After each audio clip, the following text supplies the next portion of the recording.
Podcast FIA. Hoje recebemos o professor José Renato Santiago para falar sobre gestão do conhecimento nas empresas. É uma preocupação comum a gestão de conhecimento nas empresas? Professor, seja bem-vindo. Obrigado aí pelo tema, né?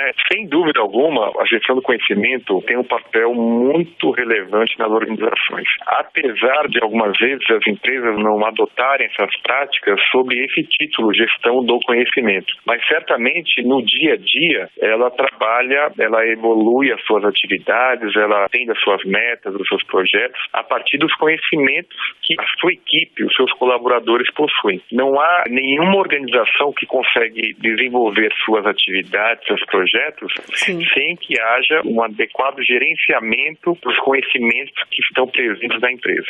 Professor, o senhor fez um artigo em que cita Peter Drucker e democracia do conhecimento. O que é democracia do conhecimento e qual a relação entre Peter Drucker e a democracia do conhecimento? Então, o Peter Drucker, eu acho que há mais de 40 anos atrás, ele levantou pela primeira vez, foi o primeiro autor a levantar uma questão, um termo chamado o trabalhador do conhecimento. Segundo ele, o que seria o diferencial no dia a dia organizacional seria o conhecimento presente na cabeça das pessoas, na cabeça dos profissionais. Quando ele levantou essa questão, deixou bem clara a relevância que há do conhecimento como a grande mola propulsora do crescimento das próprias organizações. Por quê? A organização só desenvolve as suas atividades a partir dos conhecimentos presentes no colaborador, os profissionais que ela contrata. Uma organização ela não tem vida própria, digamos assim, e ter os seus conhecimentos e a partir deles desenvolver. Não, ela faz isso a partir dos trabalhadores e dos colaboradores. E aí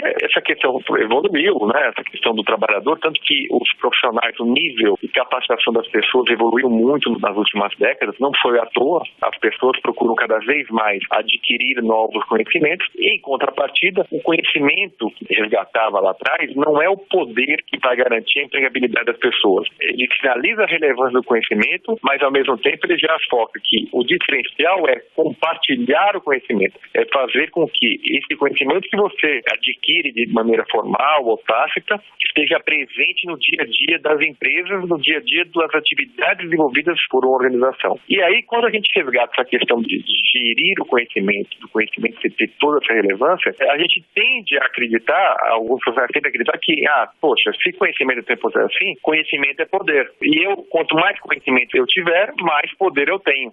Que é um equívoco. Poder é você compartilhar esse conhecimento. Só que, no mesmo momento que a gente potencializa essa questão da relevância de compartilhar, a gente cai numa arapuca, digamos assim, que fala, poxa, então, se o importante é compartilhar, todo conhecimento tem que ser compartilhado? Quer dizer, o conhecimento é democrático por si só? E aí é que está a relevante questão que não é. O que tem que ser democrático, o que todos têm que ter acesso, é a forma pela qual a gente adquire conhecimento. Sim. Isso tem que ser democrático. Mas o conhecimento por si só não pode estar disponível gratuitamente a qualquer nível hierárquico ou a qualquer tipo de organização. Porque há conhecimentos numa empresa que são estratégicos, são sigilosos, que são o diferencial do negócio dela. Se a gente entender conhecimento e democracia andam juntos, a gente está sinalizando que qualquer segredo industrial, qualquer nível de atividade que a gente esteja, tem que ser disponível a todo momento, o que não é fato, não é verdade. Imagina uma hipótese chula, numa guerra, você ter conhecimentos e disponibilizar os seus conhecimentos para todos, inclusive para o seu inimigo. Não tem sentido. Então, dentro do meu mercado industrial, do meu dia a dia corporativo, existem conhecimentos que estão sigilosos e que têm que ter níveis de acesso a serem compartilhados da forma devida e no momento devido também. Então, quando a gente fala de gerir conhecimento, o trabalhador do conhecimento, a gente resgata a relevância que Drucker dava para ver o compartilhamento e os cuidados que tem que se ter para falar que gerir conhecimento não é democracia do conhecimento.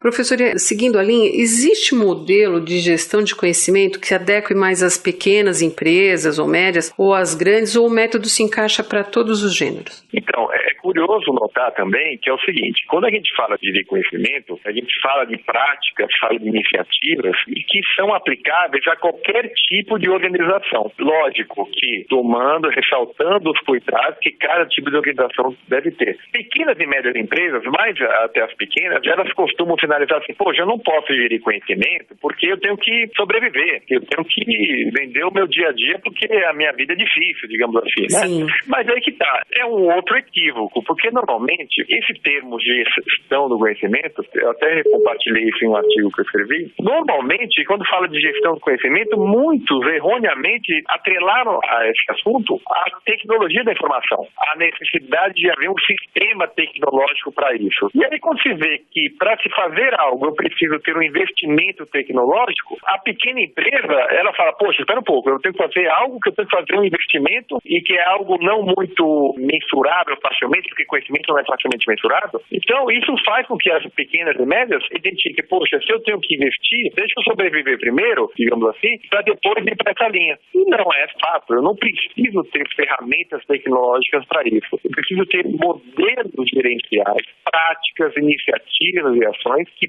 potencializem dentro da minha equipe, seja o tamanho que ela for, que haja disseminação, compartilhamento, que os conhecimentos fluam durante os processos. Se eu estou numa grande empresa, dentro da minha área, da minha equipe, eu posso considerar que ela é uma pequena empresa ali dentro da grande empresa também. Sim. E que eu também não vou precisar ter investimentos tecnológicos para gerir conhecimento de uma forma mais eficiente. Isso não quer dizer que eu esteja deixando de lado a relevância de haver ferramentas tecnológicas de suporte, mas elas são ferramentas de suporte e ou de apoio. O que vai fazer acontecer dentro de uma empresa, seja pequena, média ou grande, a devida gestão do conhecimento são as práticas que envolvam as pessoas, quer existam ou não ferramentas de suporte tecnológico para isso. Professor, recentemente eu tive contato com um livro cujo autor era Thierry Degaux, que fez uma pesquisa sobre empresas longevas ou centenárias do Reino Unido. E o ponto comum que ele cita é que todas as empresas tinham um modelo de gestão de conhecimento. O senhor acredita que isso seja a razão da longevidade das empresas? Por quê? Não tenho a menor dúvida. E certamente nessa biografia não havia o uso necessariamente desse nome, gestão do conhecimento. É verdade. Podia ser qualquer outro nome. Mas algumas vezes a gente abraça os nomes, os títulos e ficamos amarrados neles. É Mas verdade. não. Certamente havia essa preocupação, havia iniciativas, havia o entendimento da relevância, que outra coisa. Eu só posso dar relevância à gestão de alguma coisa a partir do momento que eu dou relevância a essa alguma coisa. Por exemplo, se eu dou muita relevância a algo e eu ponho ninguém para tomar conta dessa coisa, eu estou dando relevância nenhuma. Se eu acho que algo é muito importante, deixo ele na rua, num lugar perigoso à noite, qual a relevância que eu estou dando para aquilo? Nenhuma. Então, se alguém vai lá e, entre aspas, me rouba aquilo, poxa, é porque eu não estava dando a devida relevância. Se eu dou a devida relevância alguma vez, ainda assim eu posso perdê-la. A partir do momento que eu dou a relevância ao conhecimento, eu sei que a experiência nas minhas atividades, o quanto eu sou experiente naquilo, a experiência que eu vivi ao longo das centenárias, o meu acerto lá na década de 20, o meu erro na década de 20, me fez fazer um produto melhor na década de 30, e eu fui evoluindo com isso, certamente essa organização não necessariamente utilizou o nome de gestão do conhecimento, mas ela usou os novos conhecimentos, a expertise dela, as inovações implementadas ao longo dos anos, para que ela crescesse e se perpetualizasse. Professor, chegamos ao final, infelizmente, dessa entrevista. Conversamos aqui com o professor José Renato Santiago, da FIA. Eu vou agradecer pela sua participação e, por favor, fique à vontade para qualquer consideração, professor. Queria agradecer pela oportunidade e ainda mais por falar de um tema que é tão empolgante. Algumas vezes a gente tende a deixar de lado por algumas necessidades pontuais e de curto prazo, mas que certamente cada vez mais presente no nosso dia a dia. Ah, com certeza, não tenha dúvida.